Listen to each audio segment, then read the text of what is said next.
जब हमारा जन्म हुआ था तब हम बहुत छोटे से थे। कितने बड़े थे? इतने से थे, इतने से होंगे, इससे ज़्यादा नहीं होंगे। इतने और ले लो, इससे ज़्यादा नहीं हो सकते हैं, है ना। बहुत छोटे से थे। और हमें कितना ज्ञान था जब हमारा जन्म हुआ था? अरे बोलिए ना, आपको ये ज्ञान था ये मेरी मम्मी है, ये मेरे पापा हैं, ये ज्ञान था क्या? नहीं था।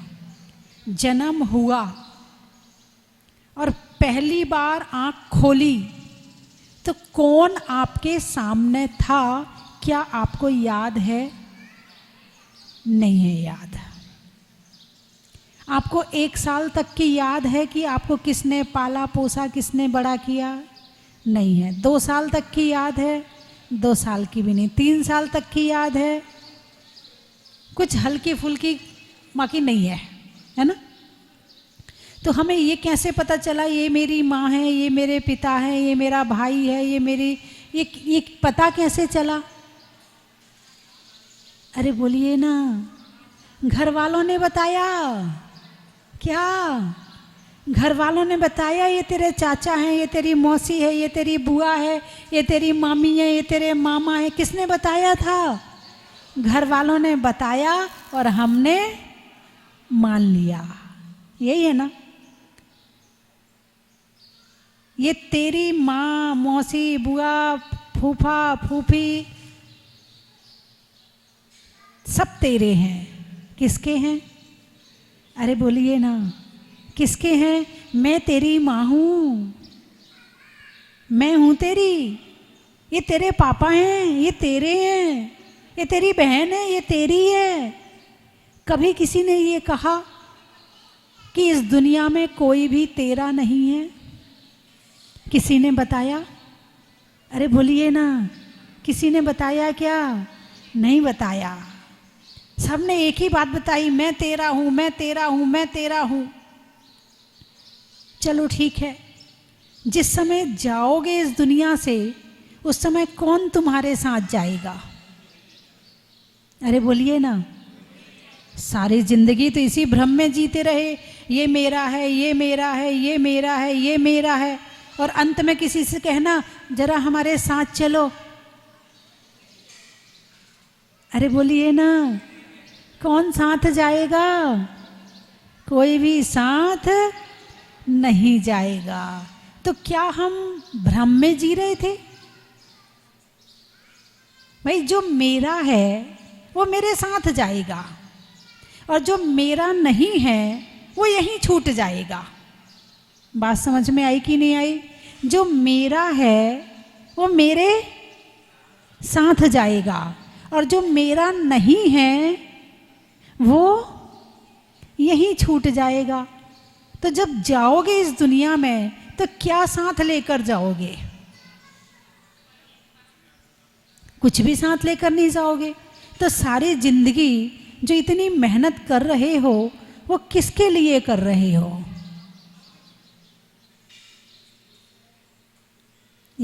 धर्म क्या है और कर्म क्या है? अब यहां समझने वाली बात है। भगवान महावीर से पूछो, प्रभु मेरा कौन है? तो भगवान कहेंगे मैं भी तेरा नहीं हूं, तू अकेला है। क्या कहेंगे? मैं भी तेरा नहीं हूं, मैं तुझे मार्ग बता सकता हूं, तू मेरे निमित्त से सम्यक्त्व प्राप्त कर सकता है, तू स्वाध्याय करके जिनवाणी का ज्ञान प्राप्त कर सकता है, तू गुरुओं की सेवा करके पुण्य प्राप्त कर सकता है, मोक्ष मार्ग प्राप्त कर सकता है, लेकिन तेरा कोई भी नहीं है। ये किसने बताया? यदि जैन धर्म नहीं होता तो शायद इस बात का पता नहीं चलता। सारी जिंदगी इसी भ्रम में रहते, ये मेरा है, ये मेरा है, ये मेरा है। और जब अंत समय आता और वहाँ जब अकेले हो जाते और अकेले जाना पड़ता तो बड़ी घबराहट होती। यहाँ तो तुम थोड़ी देर के लिए भी अकेले नहीं होते हो, कोई ना कोई तुम्हारे साथ होता है। कोई ना रात को सोओगे तो भी अकेले नहीं सोओगे, कोई साथ में चाहिए, अकेले डर लगता है। सोने के बाद फिर किसकी ज़रूरत है? नहीं, सोने के बाद तो पता नहीं चलता है, लेकिन जब तक नींद खुली है तब तक तो कोई ना कोई चाहिए। हर समय साथ चाहिए। जब मृत्यु का क्षण आएगा उस समय किसको साथ ले जाओगे? अरे बोलिए ना। दल बल देवी देवता, मात पिता परिवार और मरती बिरिया जीव को कोई न राखनहार। कल मैंने बताया था, बच्चा साल भर पढ़ाई करता है, 50 बच्चे, 80 बच्चे, 20 बच्चे, 100 बच्चे एक क्लास में एक साथ बैठकर पढ़ाई करते हैं।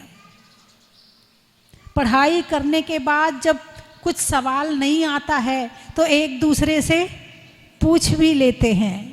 अकेले पढ़ाई में मन नहीं लगता है तो एक दूसरे के घर जाके साथ में पढ़ाई कर लेते हैं। लेकिन जब परीक्षा होती है तो कौन किसके साथ होता है? सब बच्चों को पता है कि हम साथ पढ़ाई तो कर सकते हैं, साथ लिखाई तो कर सकते हैं, लेकिन जब परीक्षा होगी तो कोई भी मेरे साथ नहीं होगा।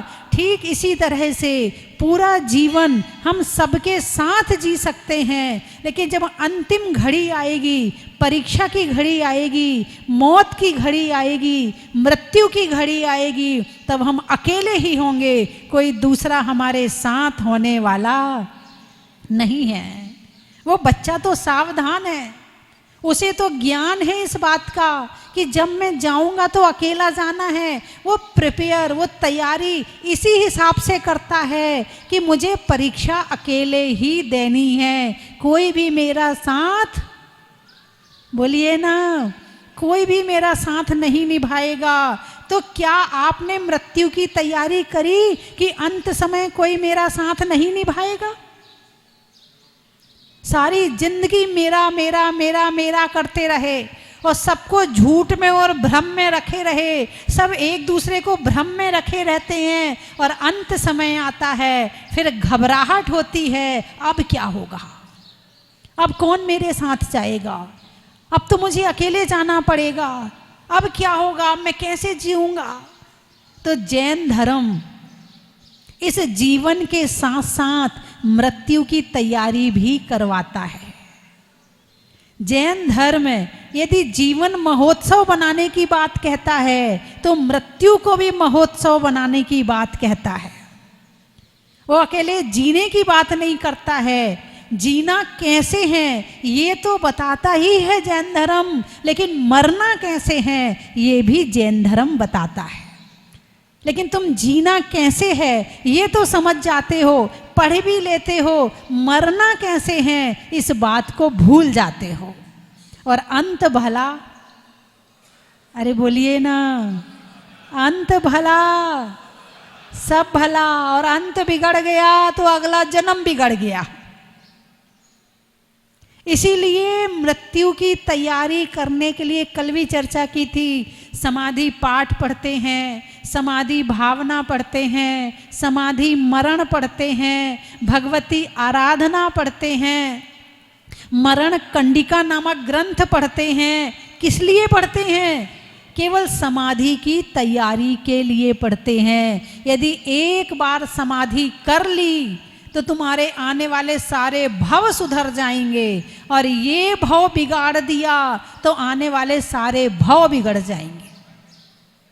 यदि नीचे का एक घड़ा सीधा रखा है तो ऊपर के सारे घड़े सीधे रखे जाएंगे, और नीचे का एक घड़ा उल्टा रख दिया, अरे बोलिए ना, तो सारे घड़े ऊपर के उल्टे ही रखने पड़ेंगे, सीधे रखे नहीं जा सकते हैं। ये मनुष्य पर्याय पाई है, ये मनुष्य शरीर पाया है, केवल इसमें ही समाधि की तैयारी करी जा सकती है, नरक गति में नहीं की जा सकती। त्रियंच गति में नहीं की जा सकती, देव गति में भी नहीं की जा सकती, वहाँ भी हर चीज़ निश्चित है। लेकिन मनुष्य पर्याय में समाधि की तैयारी की जा सकती है। और इस जन्म में आपने समाधि की तैयारी कर ली, एक घड़ा सीधा रख दिया तो सारे घड़े सीधे रखे जाएंगे। और तुमने मृत्यु को बिगाड़ दिया तो तुम्हारे आने वाले सारे भाव बिगड़ जाएंगे।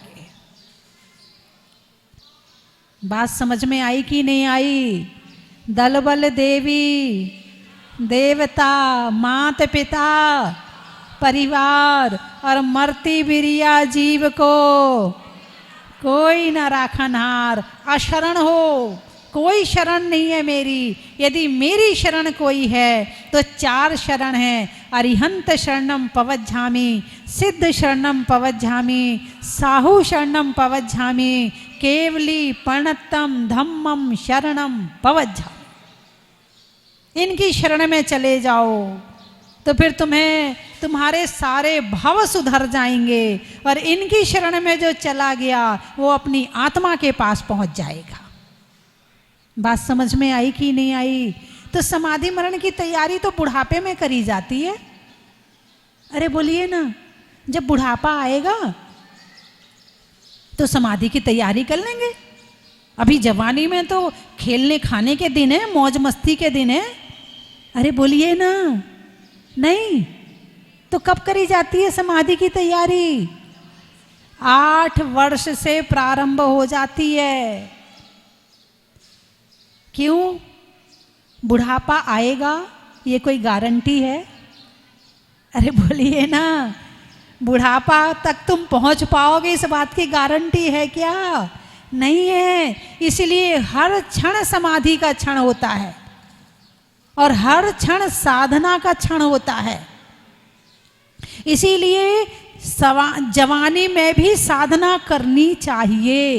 ये मत सोचो कि खाओ पियो मौज करो। अभी तो हमारे खेलने खाने के दिन है। अभी हम कौन से बुढ़े हो गए जो धर्म करें? अभी हमारा कौन सा बुढ़ापा आ गया जो हम समाधि मरण का पाठ करें? नहीं, मृत्यु और मरण का पता नहीं है किस क्षण आ जाए, है ना? और जब आ जाएगी तो क्या पढ़ना है? दल बल देवी देवता माता पिता परिवार मरती वीरिया जीव को। वो कह रहे थे ये मेरी मम्मी है, मम्मी साथ जाएगी। ये मेरे पापा हैं, पापा साथ जाएंगे। दादा दादी मौसा मौसी बुआ फूफा कोई साथ जाएगा? नहीं जाएगा। कैसे जाना है? अकेले जाना है। एक दिन मैंने बताया था, जब शादी होती है और दूल्हे की बारात निकलती है तो दूल्हा सबसे आगे होता है या पीछे होता है? हैं? सबसे पीछे होता है, ठीक है। और जब अर्थी जाती है तो फिर अर्थी आगे होती है कि पीछे होती है? पीछे आगे होती है और बाकी सब? इसका मतलब समझ गए? जितने रिश्तेदार हैं, जितना ये मेरा मेरा करने वाले हैं, ये सुख में तुम्हारे आगे आगे चलेंगे और जब दुख आएगा तो तुम्हारे पीछे हो जाएंगे। ये इतना बड़ा रहस्य है, आप आज तक नहीं समझ पाए। तो जब ये सारी दुनिया केवल सुख की साथी है, दुख का साथी कोई भी नहीं है। दुख का साथी मुझे मेरा ही बनना पड़ेगा। मेरा आत्मबल मुझे ही प्राप्त करना पड़ेगा। मेरा धैर्य, मेरी सहनशीलता मुझे ही प्राप्त करनी पड़ेगी। कोई दूसरा काम आने वाला नहीं है। तो धर्म क्या सिखाता है? धर्म धैर्य सिखाता है, धर्म सहनशीलता सिखाता है, धर्म कर्म की बात सिखाता है, धर्म आत्मा की बात सिखाता है, धर्म परमात्मा का ज्ञान करवाता है। और जिसने जवानी में धर्म कर लिया उसका बुढ़ापे में धर्म रहेगा, और जिसने जवानी में धर्म नहीं किया उसका बुढ़ापे में भी धर्म रहने वाला नहीं है। तो फिर बुढ़ापे में क्या होगा? बुढ़ापे में वही होगा जो जवानी में किया है। जवानी में मंदिर जाते हो, हाथ जोड़े, 9 बार नमोकार मंत्र पढ़ा और वापस आ गए। अब जवानी में सारी जवानी यही किया था, अब बुढ़ापे में हाथ पांव चलते नहीं है, तो अब क्या करें? पूजा के भाव नहीं होते क्योंकि कभी करी नहीं, ध्यान के भाव होते नहीं क्योंकि कभी किया नहीं, पाठ के भाव होते नहीं क्योंकि कभी पढ़ा नहीं। जवानी में पढ़े होते तो बुढ़ापे में याद आता।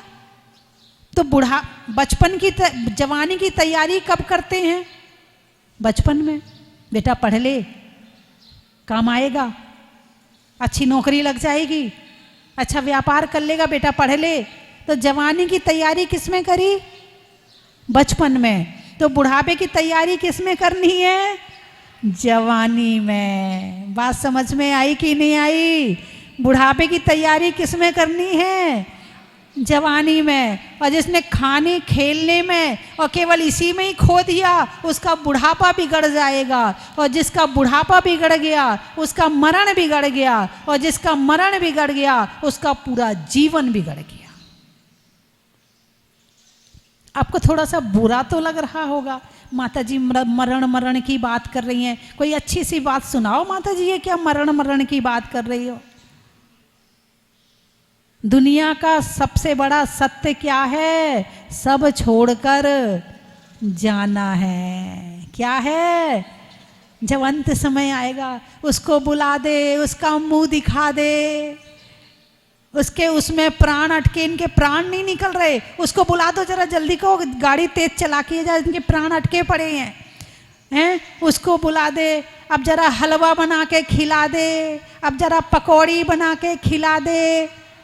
अंत समय में क्या याद आ रहा है? यही तो किया था जिंदगी में, वही याद आ रहा है।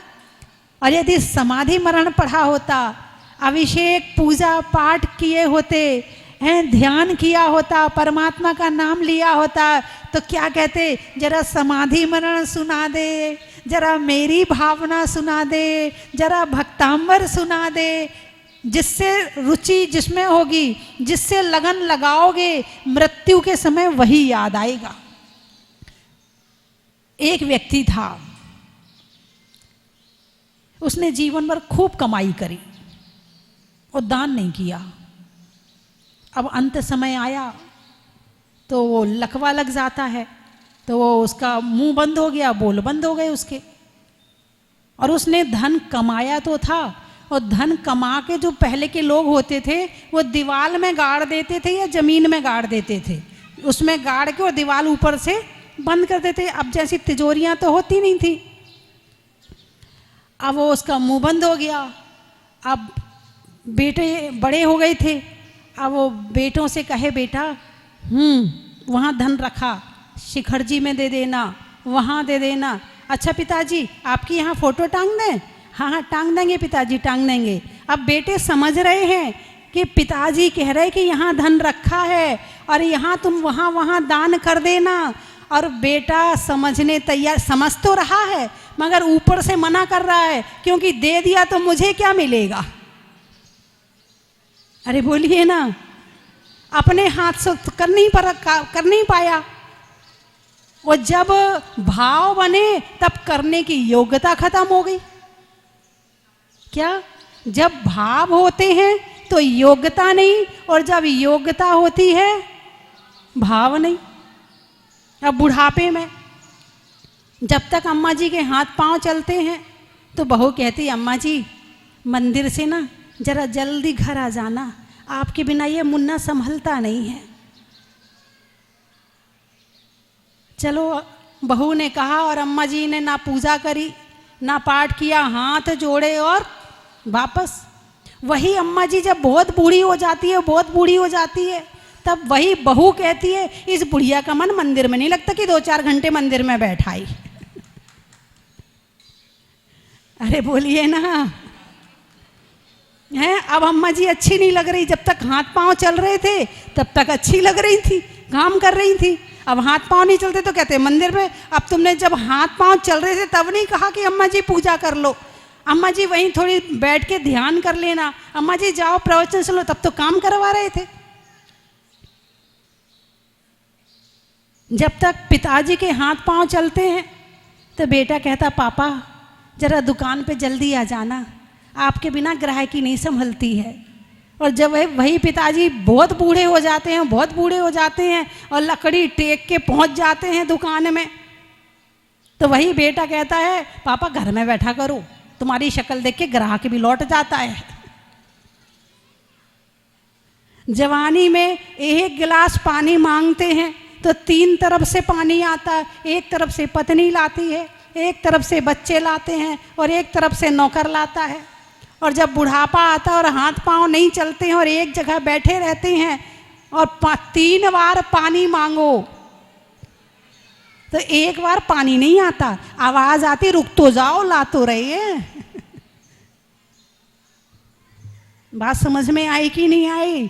वो स्थिति आए उसके पहले जवानी में बुढ़ापे की तैयारी कर लेना। जब बुढ़ापा आएगा तो बैठे बैठे पाठ करते रहेंगे, जब बुढ़ापा आएगा तो हम स्वाध्याय अपने मन ही मन में कभी सीता को याद करेंगे, कभी राम को याद करेंगे, कभी 24 तीर्थंकर की कथाएं याद करेंगे, कभी पारसनाथ को याद करेंगे। जवानी में सारा स्वाध्याय कर लेना। बुढ़ापे में ना आंखें काम देती हैं ना कान काम देते हैं। पहले के समय तो फिर भी सुनाने वाले मिल जाते थे, अब तो किसी के पास मोबाइल आ गया, सुनाने की भी फुर्सत नहीं है, इसलिए अपनी तैयारी खुद कर लेना। सब अपने अपने मोबाइल में लगे रहेंगे। तुम कहोगे बेटा नमोकार मंत्र सुना दो, तो वहाँ वीडियो बनाएंगे, देखो अम्मा जी का अंतिम समय चल रहा है, देखिए लाइव देखिए अम्मा जी का अंतिम समय चल रहा है फेसबुक पर। तुम्हारी वीडियो तो बनाएंगे मरने की, तुम्हें नमोकार मंत्र नहीं सुनाएंगे। वो जमाना आ गया है, अपनी तैयारी खुद कर लेना, किसी और के भरोसे मत रहना। हमारे गुरुजी कहते थे कि यदि जो दूसरे के भरोसे रहता है, वो बड़ी अच्छी लाइन थी, लाइन मुझे याद नहीं आ रही है, होते ही सो मर जाए, हैं?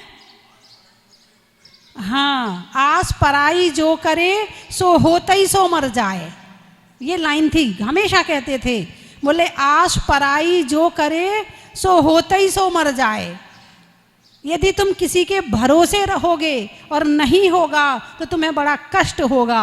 और भरोसा है ही नहीं है, मेरा काम मुझे ही करना है, मेरी तैयारी मुझे ही करनी है, तो कष्ट होने वाली बात नहीं रहेगी। और किसी के भरोसे रहोगे तो तुम मेहनत भी नहीं करोगे। इसीलिए समाधि मरण याद कर लेना, समाधि भावना याद कर लेना है, वैराग्य भावना याद कर लेना, मेरी भावना याद कर लेना, भक्तांबर याद कर लेना, कल्याण मंदिर याद कर लेना। जब बुढ़ापा आएगा तो जो तुम याद करोगे आंखों से दिखेगा नहीं, तो अपने बैठे बैठे बैठे बैठे सारा पाठ कर लेना और अपना बुढ़ापा सुधार लेना। इस जवानी में मोबाइल में अपनी आंखें खत्म ना करो, कुछ पढ़ो, कुछ ध्यान करो, कुछ स्वाध्याय करो। क्या कहा? जवानी की तैयारी बचपन में, तो बुढ़ापे की तैयारी जवानी में।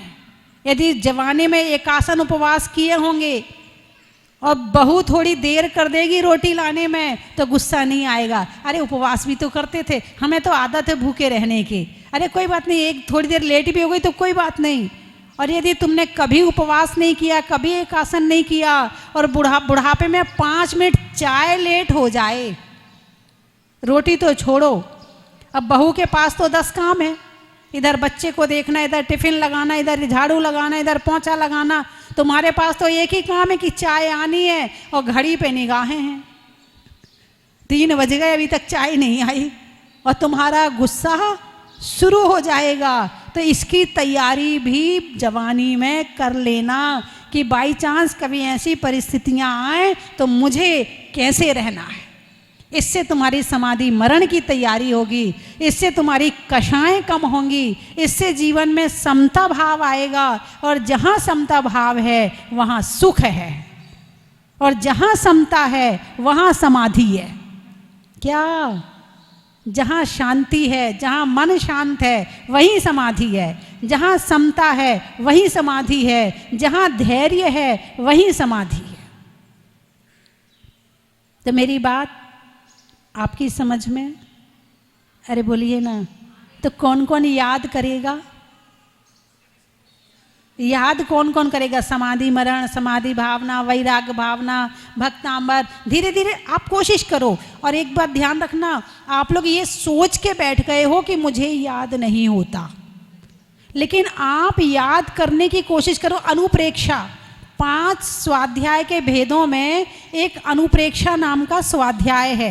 आप जितना बार बार कोशिश करोगे ना, आपके ज्ञानावरण कर्म क्षय होगा, उसका क्षयोपशम होगा, तो उससे आपको और अच्छा याद होगा। याद नहीं भी होगा तो ज्ञानावरण कर्म का क्षयोपशम तो होगा ही होगा। इसलिए याद जरूर करना। बुढ़ापे में बुद्धि क्यों खराब हो जाती है? क्योंकि तुमने अच्छी चीजें याद नहीं करी है। और जो अच्छी चीजें याद करता है उसकी बुढ़ापे में भी बुद्धि बहुत अच्छी रहती है, क्योंकि आपने ज्ञानावरण कर्म का बंध तो किया, लेकिन ऐसा काम नहीं किया जिससे ज्ञानावरण कर्म का क्षयोपशम हो। इसलिए ये सारी चीजें याद करने से इसका क्षयोपशम होता। आप लोग दुकान में बैठते हो, दुकान में बैठ के बारे भावना सुनो, मेरी भावना सुनो, है ना। मोबाइल में और चीजें देखते हो, ये देख लो, प्रवचन सुनो, है ना। ये सब भाई खाली समय 24 घंटे ग्राहक तो नहीं रहता ना, तो बाकी समय क्या करते हो? कभी फेसबुक देखते हो, कभी यूट्यूब, कहीं ये वीडियो, कहीं वो वीडियो। छोड़ो इनको और अच्छी अच्छी चीज़ें सुनो, भजन सुनो, भजन गुनगुनाओ। जब मन में परमात्मा होंगे तो कैसे बुद्धि खराब हो सकती है?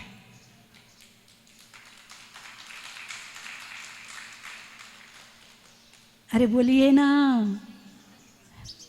तो आज से पक्का 1 लाइन रोज याद करोगे। चलो 1 लाइन, यदि आपने 1 लाइन 24 घंटे में 1 लाइन याद करी तो 24 दिन में कितनी लाइन हो जाएंगी? 24 लाइन हो जाएंगी। और 30 दिन में 30 लाइन। तो एक चीज में यदि 30 लाइन भी है तो 1 महीने में आपको एक चीज याद हो जाएगी। वो 1 लाइन याद कर लो, उसको बार बार दोहराते रहो। रोटी बना रहे हैं उसको दोहराते रहो, है ना। कपड़े धो रहे हैं उसको दोहराते रहो। तो इससे वो याद भी होगा, तुम्हारा भोजन भी अच्छा बनेगा और भाव भी अच्छे रहेंगे। ऐसा हो सकता कि नहीं हो सकता?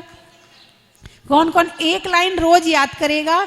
1 महीने का नियम है, 1 महीने का, बस 1 लाइन रोज याद करना है। अच्छे से हाथ उठाओ। 1 महीने तक का नियम है, जिंदगी भर का नहीं है, केवल 1 महीने का है। 1 लाइन रोज याद करना। अब हाथ उठाओ। जो टीवी में देख रहे हैं वो भी हाथ उठा दें। अरे वाह, बहुत अच्छी बात है। चलो, आपको अच्छा लगे नियम को आगे बढ़ा लेना, नहीं लगे मुझे आके वापस कर देना। माता जी आपका नियम आप रखो, हमें नहीं चाहिए। बस 1 महीना पाल लिया हमने, हम नहीं करेंगे। लेकिन आपको इतना आनंद आएगा, जीवन में कम से कम 2-4 भजन तो याद होने ही चाहिए। कम से कम 5 भजन तो याद करो। कहीं जाओ, किसी ने कहा भजन सुनाओ, तू सुना, तू सुना। अरे वो अच्छा गाती, तू सुना, तू सुना। खुद को नहीं आते हैं कुछ, तो जीवन में कम से कम 4-5 भजन तो याद होने ही चाहिए। और किसी को सुनाओ ना सुनाओ, वो भजन मंदिर में जाके भगवान के चरणों में बोलना चाहिए। ऐसा हो सकता है कि नहीं हो सकता? भगवान की भक्ति के भजन आप 4-5 याद कर लो। जैसे विनय पाठ पढ़ते हो, जैसे पूजा पढ़ते हो, ऐसे भजन पढ़ लो। ऐसा हो सकता कि नहीं हो सकता? हो सकता है। कौन कौन कर सकता है? 5 भजन याद करना है 1 साल में। 1 साल में 5 भजन याद करना है। हाथ उठाओ। 1 साल बहुत बड़ा टाइम होता है। 5, केवल 5। एक भजन में 3 पैरा कम से कम होते, 3-3 लाइनें, तो 9 लाइनें ये हो गई, 2 ऊपर की हो गई, तो 11 लाइनें होती हैं। अब 5 भजन में कितनी होंगी? 55 लाइन हो गई। तो 55 लाइन 1 साल में याद करनी है। और एक एक भजन याद होता जाए। जो पास वाले हैं वो मुझे आके सुनाते जाएं, जो दूर वाले हैं वो भगवान को सुना देना। आप सब, मैं समझूंगी आपने मुझे सुना दिया। ऐसा हो सकता कि नहीं? उठाइए हाथ 5 भजन के लिए। रिकॉर्ड करके मोबाइल में भेज देना, पंडित जी के मोबाइल में। उठाइए हाथ। 5 भजन याद करने। टीवी में देख रहे हैं वो भी है, उठा लें। अच्छा, आपको याद होगा तो मुझे कुछ मिलेगा क्या? नहीं मिलेगा। किसको मिलेगा? तो फिर उठाइए हाथ, उठाइए खुशी से। अपने ऊपर भरोसा तो करो, खुद के ऊपर, मेरे ऊपर ना करो, खुद के ऊपर तो करो। उठाइए हाथ। लड़कियां और बहुएं जरूर हाथ उठाएं, उनको तो करना ही करना है, उनको तो नियम मैंने दे ही दिया। उठाइए हाथ, और अपने अपने बच्चों को भी करवा देना। करवाओगे तो तुम्हें भी याद हो जाएगा। अब उठाइए हाथ, उठाइए उठाइए उठाइए, चेहरा ना छुपाएं, हाथ उठाएं। पुरुष भजन नहीं गाते आप लोग? आपको नहीं गाना चाहिए, आपको जरूरत नहीं है। बिन भजन के जगत में तू प्राणी, मोक्ष जाने के काबिल नहीं है। बिन भजन के जगत में तू मोक्ष जाने के काबिल नहीं। क्या मोक्ष जाने के काबिल? काबिल तो बनो कम से कम, नहीं जा रहे तो बात की बात, काबिल तो बनो। कितने भजन याद करना? कम से कम एक तुमसे लागी लगन ले लो, ठीक है? एक तो याद हो ही गया, सबको है ही सबको, उसको तो जरा में याद हो जाएगा। अब 4 बचे हैं तो 4 कर लेना, ठीक है? माता तू दया करके, चलो वो भी याद कर लेना। बहुत अच्छा भजन है, बहुत भाव भरा हुआ भजन है। चलो 2 भजन हो गए, 2 सिलेक्ट कर दिए मैंने, अब 3 तुम्हारी पसंद के, ठीक है? चलिए। करने में प्रभु चरणों में नमन का, फूलों के लिए चमन का, और याद करने में भजन का ही महत्व है। सेठों में ठाट का, बनिया में बाट का, और याद करने में समाधि पाठ का बड़ा ही महत्व है। गणित में करण का, प्रभु के चरण का, और याद करने में समाधि मरण का बड़ा ही महत्व है। अनाज में चना का, पेड़ में तना का, और याद करने में 12 भावना का, वैराग्य भावना का। फूल में कली का, तपस्या में बाहुबली का, और आने वालों में देवली का बड़ा ही महत्व है। बैठने में चटाई का, भोजन में खटाई का, और आने वालों में निवाई का बड़ा ही महत्व है। गाने में सुर का, नृत्य में नुपुर का, आने वालों में जयपुर का बड़ा ही महत्व है। ब्यावर से भी आए। दवाइयों में डावर का, गांव में सावर का, और आने वालों में व्यावर का बड़ा ही महत्व है। चौथ का परवाड़ा, महिलाओं में कड़ा का, गर्मी में घड़ा का, और आने वालों में चौथ का परवाड़ा का बड़ा ही महत्व है। कोटा, सावन की घटा का, रसोई में पटा का, और आने वालों में कोटा का बड़ा ही महत्व है। गुवाहाटी, ट्रेन में टीटी का, घर में बेटी का, और आने वालों में गुवाहाटी का बड़ा ही महत्व है। टोंक, सब्जी में छोंक का, दिल्ली में चांदनी चौक का, और आने वालों में टॉक का बड़ा टॉक ही का। महत्व है।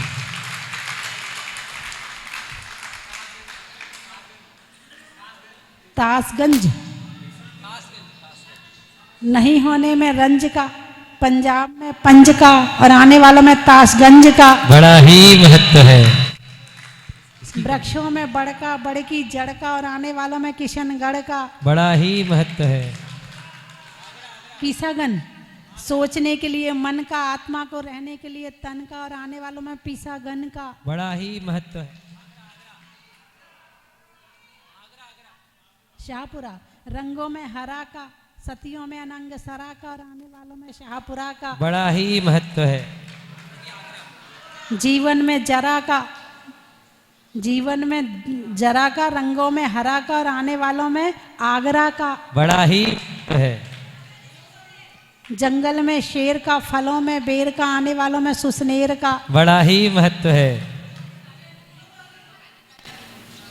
करहल, किसान में हल का, शरीर में बल का, और आने वालों में करहल का बड़ा ही महत्व है। टोंक, बूंदी, पक्ष में सुधी का, मंदिर में बेदी का, आने वालों में बूंदी का। बड़ा ही महत्व है। हिंडोली, शिखर जी में डोली का, कोयल की बोली का, और आने वालों में हिंडोली का। बड़ा ही महत्व है। खेत में धान का, शादी में पान का, और आज होने वाले संजय जी और परिवार के, पापड़ीवाल परिवार के विधान का। बड़ा ही महत्व है। मोतीलाल जी, इनके ये लाल और मोती, मोती लाल। हमारे छुल्लक जी का नाम भी पहले मोतीलाल था। अब ये छुल्लक जी बने हैं तो मैं चाहूंगी आप भी बन जाओ। समझ गए आप? मैंने कुछ नहीं कहा, आपने तालियां क्यों बजा हैं?